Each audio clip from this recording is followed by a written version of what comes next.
Shalom, saudara yang dikasihi Tuhan Yesus Kristus. Selamat malam, salam sejahtera buat saudara semua dimanapun saudara berada. Damai dan sukacita oleh Roh Kudus melimpah senantiasa dalam hati dan kehidupan saudara semua. Sebelum kita mendengarkan renungan firman Tuhan, mari sama-sama kita berdoa. Bapa Surgawi, Bapa yang mengasihi kami, Bapa di dalam nama Tuhan Yesus Kristus, kami mengucap syukur oleh karena penyertaan-Mu di sepanjang hari ini. Tuhan sudah menolong kami, memampukan kami untuk melewati hari ini dengan berkat kemurahan Tuhan. Pada saat ini Tuhan, kami mau mendengarkan kebenaran firman-Mu. Urapilah setiap kami, bukakan pikiran kami supaya kami dapat mengerti akan kehendak-Mu. Dalam nama Tuhan Yesus kami berdoa. Haleluya. Amin. Saudara yang dikasihi Tuhan, ayat renungan kita pada saat ini terdapat di dalam Injil Markus pasal 15 ayat 37 sampai 38. Tertulis demikian. Lalu berserulah Yesus dengan suara nyaring dan menyerahkan nyawanya. Ketika itu tabir bait suci terbelah dua dari atas sampai ke bawah. Saudara yang dikasihi Tuhan, dalam peristiwa penyaliban dan kematian Kristus, ada satu peristiwa penting yang terjadi di bait suci Yerusalem, yaitu terbelahnya tabir yang memisahkan ruang kudus dan ruang maha kudus. Di belakang tabir itu ada tabut perjanjian, dan hanya imam besar yang telah menyucikan dirinya yang boleh masuk ke dalam ruang maha kudus, dan itu pun dilakukan umumnya hanya setahun sekali dengan keharusan membawa persembahan darah korban binatang dan kemenyan atau dupa yang berbau harum. Orang awam tidak bisa masuk ke ruang kudus, apalagi masuk ke ruang maha kudus. Dalam Markus 15 ayat 37-38 ini disebutkan bahwa ketika Tuhan Yesus menyerahkan nyawanya, tabir bait suci terbelah dua dari atas sampai ke bawah. Apa arti dari peristiwa ini? Artinya adalah bahwa Tuhan Yesus telah masuk ke ruang maha kudus, menjadi imam besar dan pengantara bagi kita kepada Allah, yaitu dirinya sendiri, dengan membawa korban darahnya sendiri untuk melayakkan kita semua masuk dalam hadiratnya yang maha kudus. Dalam Ibrani 10 ayat 19-20 tertulis, jadi saudara-saudara, oleh darah Yesus kita sekarang penuh keberanian dapat masuk ke dalam tempat kudus, karena Ia telah membuka jalan yang baru dan yang hidup bagi kita melalui tabir, yaitu dirinya sendiri. Dan kita mempunyai seorang imam besar sebagai kepala rumah Allah. Dan dalam Efesus 3 ayat yang ke-12 dikatakan, di dalam Dia kita beroleh keberanian dan jalan masuk kepada Allah dengan penuh kepercayaan oleh iman kita kepadanya. Sungguh luar biasa saudara apa yang dikerjakan oleh Tuhan bagi kita. Ia meniadakan pembatas-pembatas yang selama ini menghalangi orang untuk datang kepadanya. Saudara yang dikasihi Tuhan, pesan firman Tuhan buat kita semua melalui ayat-ayat ini adalah, yang pertama, jangan takut untuk datang berdoa kepada Tuhan. Kita tidak perlu merasa takut, minder atau rendah diri untuk datang kepada Tuhan dalam doa atau penyembahan kita. Mungkin kita merasa diri kita tidak pintar berkata-kata. Itu tidak jadi masalah saudara, karena Tuhan mengerti dan yang Tuhan lihat adalah hati kita. Mungkin kita merasa diri kita tidak layak oleh karena dosa. Jangan takut saudara untuk datang kepadanya, minta pengampunan Tuhan. Kuasa darahnya telah melayakkan kita, dan kasih-Nya mau menerima kita yang mengakui dosa dan bertobat.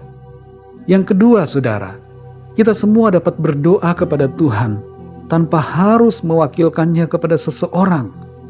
Bukan hanya pendeta atau pastor atau pendoa syafaat yang bisa berdoa kepada Tuhan. Semua orang bisa datang secara langsung kepadanya. Jangan jadikan diri kita tidak bisa berdoa secara pribadi, karena menganggap bahwa yang layak berdoa hanya orang-orang tertentu.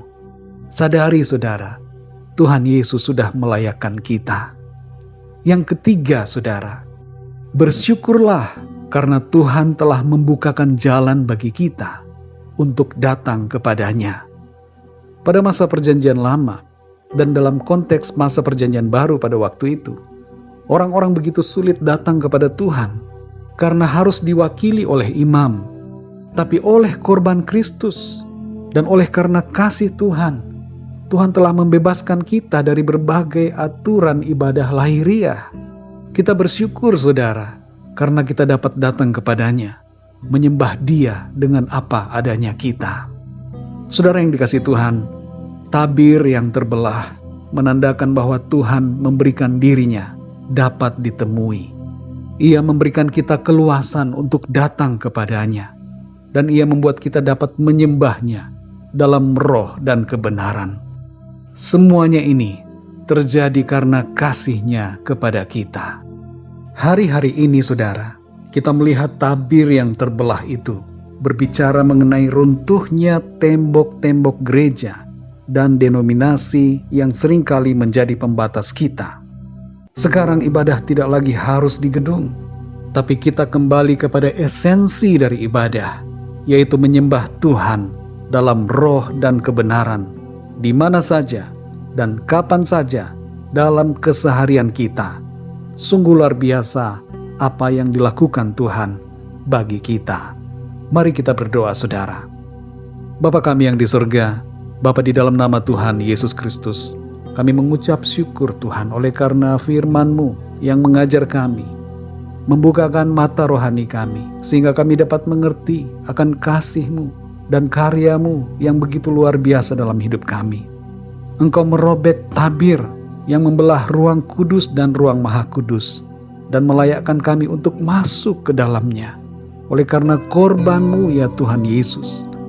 Terima kasih Tuhan, karena Engkau telah melayakkan kami. Engkau memberikan diri-Mu dapat kami temui, dan Engkau memberikan kami keluasan untuk datang kepadamu. Sungguh luar biasa kasih-Mu Tuhan.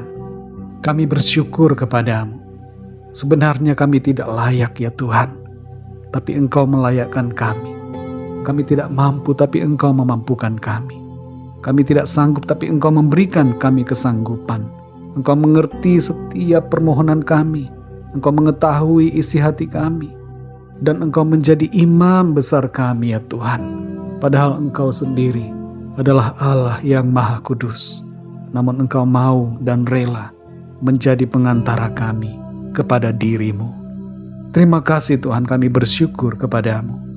Meteraikanlah setiap kebenaran firman-Mu, supaya kami terus hidup di dalamnya. Di malam hari ini Tuhan, kembali kami akan beristirahat. Kami mohon berkat perlindungan-Mu atas kami semua. Naungi kami dengan kasih-Mu, lingkupi kami dengan kuat kuasa-Mu. Berikan kami tidur yang nyenyak di sepanjang malam ini, dan bangunkan kami kembali besok pagi dengan kekuatan yang baru, tubuh yang sehat diberkati Tuhan, untuk kami pakai memuliakan nama Tuhan. Kami berdoa untuk yang sakit, sembuhkanlah ya Tuhan dengan kuasa-Mu, kuatkanlah yang lemah, bangkitkanlah semangat dari mereka yang berputus asa, dan berikanlah jalan keluar, pertolongan-Mu yang ajaib kepada setiap mereka yang sedang mengalami masalah dalam hidupnya. Kami serahkan semua ke dalam tangan kasih-Mu. Kami percaya Engkaulah yang memelihara dan menopang hidup kami. Dalam nama Tuhan Yesus Kristus, Tuhan dan Juru Selamat kami berdoa dan mengucap syukur. Haleluya. Amin. Puji Tuhan, saudara yang dikasihi Tuhan, saya percaya firman Tuhan menjadi berkat dan kekuatan buat saudara semua. Dan Roh Kudus akan menolong saudara untuk lebih lagi memahami kebenaran firman Tuhan. Tuhan Yesus memberkati saudara semua. Selamat malam, selamat beristirahat, dan sampai jumpa dalam renungan yang berikutnya. Haleluya.